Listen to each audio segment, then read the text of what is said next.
बिस्मिल्लाहिर्रहमानिर्रहीम। अस्सलामु अलैकुम वरहमतुल्लाहि वबरकातुहू। नहमदु नुसल्ली अला रसूलिहिल करीम, अम्मा बाद, फ़अऊज़ु बिल्लाहि मिनश शैतानिर रजीम। बिस्मिल्लाहिर्रहमानिर्रहीम। रब्बी ज़िदनी इल्मा, रब्बि इश्रह ली सदरी वयस्सिर ली अमरी वहलुल उक़दतम मिन लिसानी यफ़क़हू क़ौली। एक बार फिर हम एक नई सीरीज़ के साथ में हाजिर हैं, दुआ के मसाइल। दुआ मोमिन का हथियार है।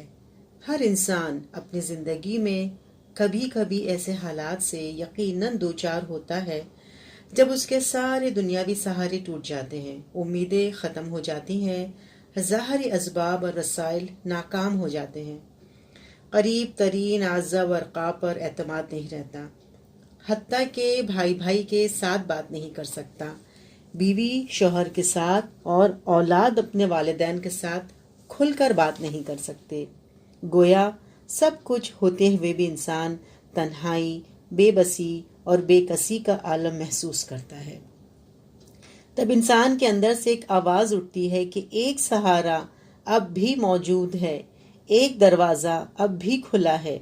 वहाँ इंसान अपने दुख सुख और मसाइब व आलाम की दास्तान हर वक्त बयान कर सकता है।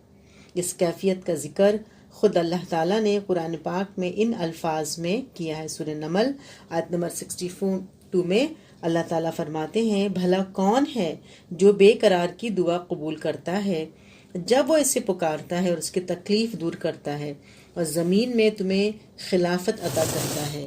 ये काम करने वाला अल्लाह के सिवा कोई और भी है। एक शख्स रसूल अकरम सल्लल्लाहु अलैहि वसल्लम की खिदमत में हाजिर हुआ और अर्ज़ किया कि या रसूल अल्लाह सल्लल्लाहु अलैहि वसल्लम, आप हमें किस चीज़ की तरफ दावत देते हैं? आपने इरशाद फरमाया, अल्लाह की तरफ जो अकेला है, जिसका कोई शरीक नहीं। जब तुम किसी मुश्किल में होते हो तो तुम्हारी मुश्किल कुशाई करता है। जंगलों में राह भूल कर उसे पुकारते हो तो तुम्हारी रहनुमाई करता है। जब तुम्हारी कोई चीज़ खो जाए और उससे मांगो तो तुम्हें वापस लौटा देता है। जब कहत साली में उससे दुआएं मांगो तो मूसलाधार बारिशें बरसाता है। इसे मुस्नद अहमद ने रिवायत किया है। कुरान मजीद ने हमारे सामने अंबिया कराम की बहुत सी मिसालें रखी हैं कि उन्होंने मुसीबत, परेशानी और आजमाइश के वक्त अल्लाह को पुकारा और अल्लाह ने उनकी मुसीबत और तकलीफ दूर फरमाई। हज़रत यूनुस अलैहिस्सलाम अपनी कौम को अजाब की खबर देकर चले गए। खुद एक भरी हुई कश्ती में सवार हुए। बोझ की ज्यादती की वजह से कुर्रा डाला गया तो हज़रत यूनुस के नाम निकला। चुनांचा उन्हें समंदर में छलांग लगानी पड़ी, जहां एक मछली ने अल्लाह के हुक्म से उन्हें निगल लिया। तब हज़रत यूनुस ने अल्लाह को पुकारना शुरू किया। आयत सूरह अंबिया आयत नंबर 87 से 88।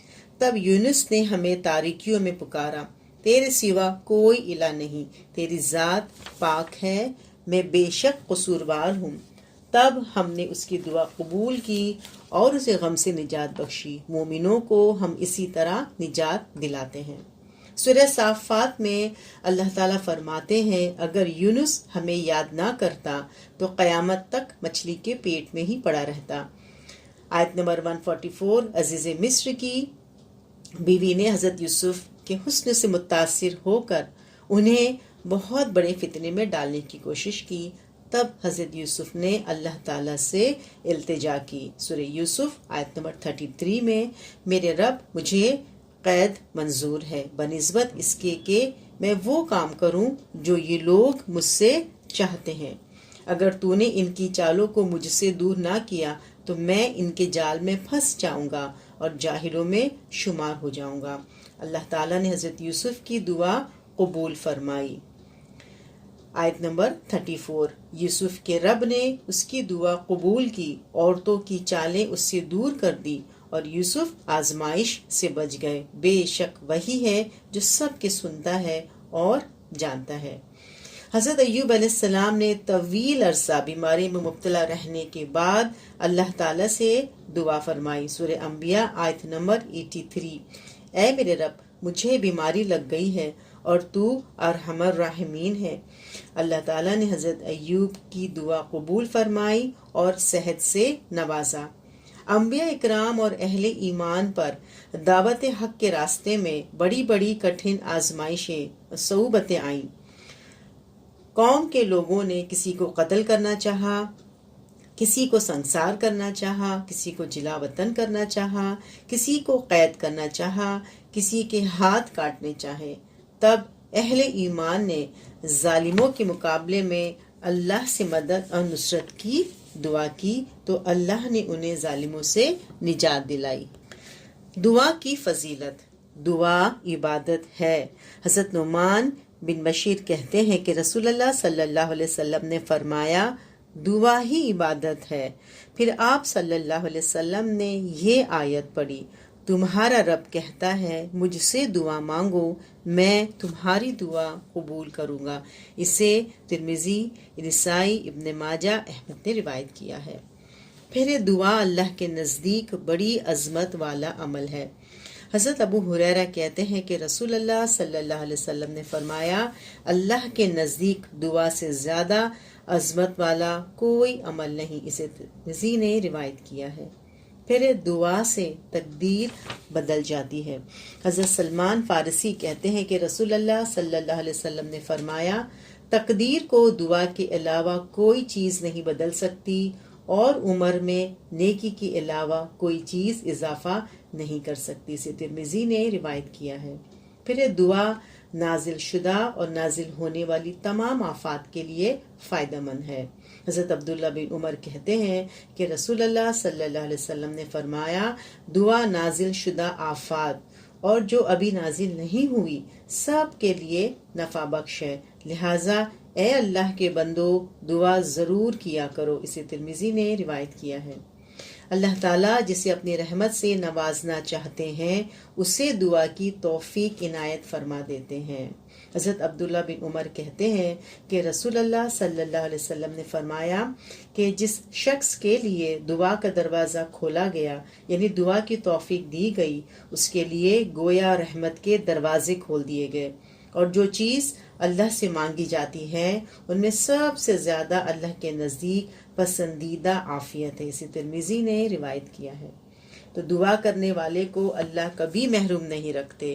دعا کے لیے ہاتھ اٹھانے مسنون ہے۔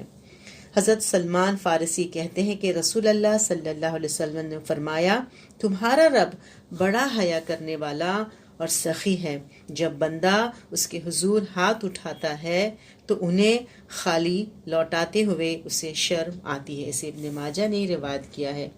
تو نہ مانگ کر انسان اپنا ہی نقصان کرتا ہے تو کبھی دعا سے پیچھے نہ رہے۔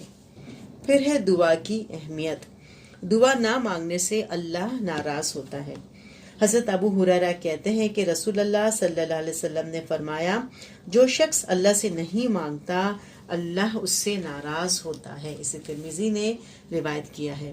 اللہ کی ذات ایک حقیقی ذات ہے، ہاں جس سے نہ مانگے تو اللہ ناراض ہوتا ہے۔ کیوں ہوتا ہے کبھی آپ نے سوچا؟